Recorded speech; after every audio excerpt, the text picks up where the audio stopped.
प्यारे बच्चों नमस्ते। आज हम कक्षा 11 के बायोलॉजी विषय के लेसन उत्सर्जी पदार्थ एवं निष्कासन के बारे में पढ़ेंगे। तो यहाँ पर जो अपना टॉपिक है वो उत्सर्जन की विधियाँ। तो सभी लोग जानते हो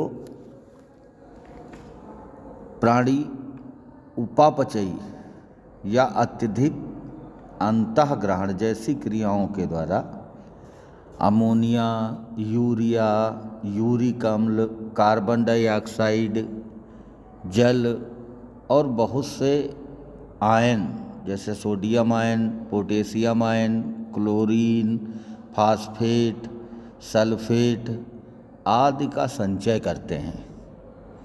प्राणियों द्वारा इन पदार्थों को पूर्णतया या आंशिक रूप से निष्कासन जरूरी होता है। मतलब अगर ये शरीर के अंदर रहते हैं तो ये नुकसान पहुंचाते हैं। प्राणियों द्वारा उत्सर्जी होने वाले नाइट्रोजनी अपशिष्ट में मुख्य रूप से 3 हैं: अमोनिया, यूरिया और यूरिक अम्ल। इन्हें हम उत्सर्जी पदार्थ कहते हैं तथा इनको शरीर से बाहर निकालने की क्रिया को ही उत्सर्जन कहा जाता है। अब जो उत्सर्जन की विधियां हैं वो मुख्यतः 3 प्रकार की होती हैं, क्योंकि मुख्य रूप से 3 उत्सर्जी पदार्थ जो अमोनिया, यूरिया और यूरिक अम्ल हैं, इनको निकालने की विधियां हम यहाँ पर पढ़ेंगे। तो इन तीनों में अमोनिया का उत्सर्जन, चूँकि अमोनिया सबसे ज़्यादा विषैला पदार्थ होता है और इसको निकालने के लिए ज़्यादा जल की आवश्यकता होती है। अमोनिया को शरीर से बाहर जब निकाला जाता है तो अत्यधिक जल की आवश्यकता होती है। यूरिक एसिड कम विषैला होता है और जल की कम मात्रा के साथ निष्कासित किया जा सकता है। तो इससे बात तो निश्चित हो गई कि अमोनिया का उत्सर्जन करने वाले जो प्राणी रहेंगे वो ज़्यादातर जलीय होंगे, जलीय प्राणी। तो इनके उदाहरण में हम आते हैं, जैसे अस्थल जो है मछलियाँ, उभयचर, जलीय उभयचर और कुछ जलीय कीट, ये अमोनिया का उत्सर्जन करते हैं। चूँकि अमोनिया आसानी से जल में घुल जाती है और ये घुलकर आयनों के रूप में शरीर की सतह पर या तो मछलियों की गिल, जिनको क्लोम दरारें कहते हैं, उन पर या उनकी सतह पर आकर विसरण के माध्यम से ये बाहर निकल जाती है। अच्छा, इन प्राणियों को जो अमोनिया का उत्सर्जन करते हैं अमोनिया उत्सर्जी प्राणी कहते हैं। अब हम दूसरे अवशिष्ट पदार्थ को पढ़ते हैं, यूरिया का उत्सर्जन। स्थलीय आवास में जो प्राणी रहते हैं उनमें अनुकूलन होता है, वो स्थल में रहने के लिए अनुकूलित होते हैं, अर्थात उनकी बॉडी की संरचना, उनके क्रियाकलाप, ये सब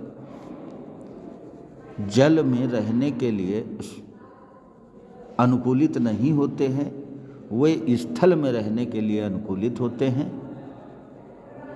तो चूँकि ये प्राणी स्थल पर रहते हैं तो जल की हानि से बचने के लिए प्राणी कम विषैले नाइट्रोजनी युक्त पदार्थों को अपशिष्ट पदार्थों के रूप में बाहर निकालते हैं। इनमें यूरिया और यूरिक अम्ल का उत्सर्जन मुख्यतया है। स्तनधारी जो प्राणी हैं, कई स्तनधारी स्थलीय उभयचर प्राणी और कुछ मछलियाँ समुद्री, ये सभी जो है यूरिया का उत्सर्जन करती हैं। इन प्राणियों में उपापचयी क्रियाओं द्वारा जो निर्मित अमोनिया है, इसको लीवर के द्वारा यूरिया में बदला जाता है।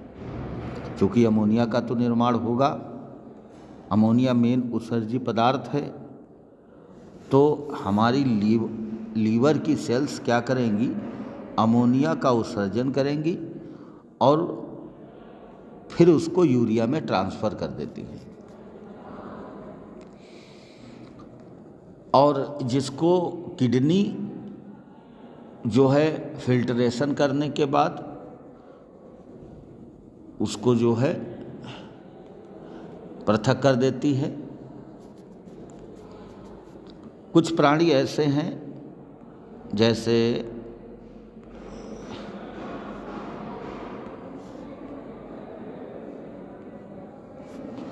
कुछ प्राणी हैं जो यूरिक अम्ल का उत्सर्जन करते हैं। अब यूरिक अम्ल का उत्सर्जन करने वाले प्राणी जो हैं वे सरीसृप, कुछ पक्षी, स्थलीय घोंघे और कीट, ये सभी यूरिक एसिड का उत्सर्जन करते हैं। जल की कम मात्रा के साथ ये पेस्ट के रूप में यूरिक अम्ल निकालते हैं। आपने छिपकलियों को देखा होगा कि छिपकली वाइट कलर का जो है उत्सर्जी पदार्थ निकालती है, वो एक पेस्ट जैसा होता है।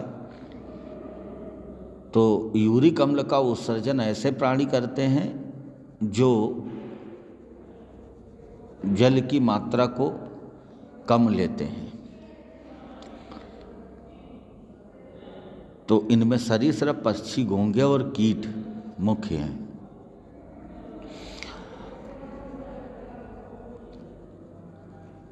कुछ जंतु ऐसे भी होते हैं जिनमें आवश्यकता से अधिक अमीनो एसिड का उसी रूप में उत्सर्जन कर दिया जाता है। मतलब अमीनो एसिड के रूप में ही उत्सर्जन उनको करना होता है।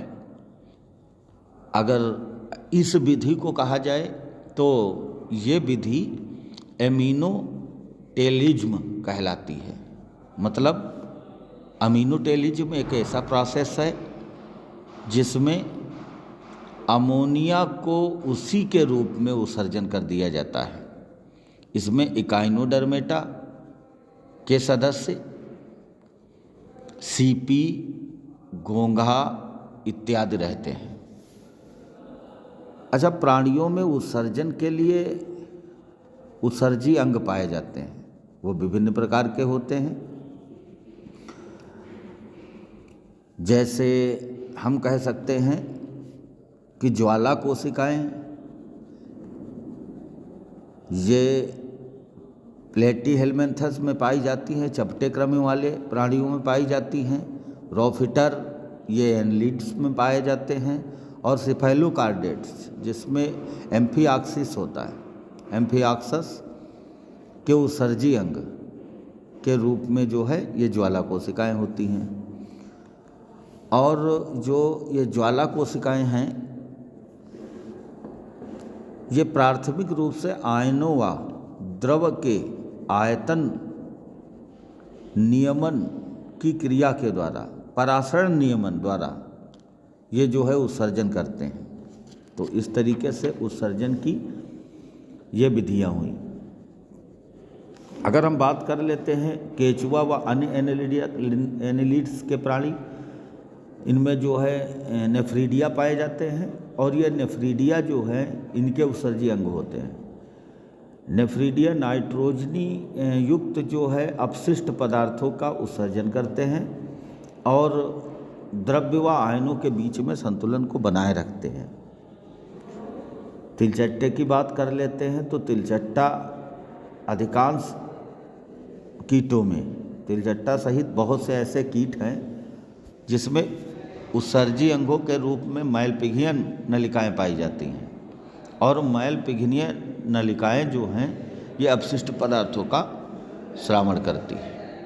धन्यवाद प्यारे बच्चों, आज के लिए इतना ही क्लास रहेगा।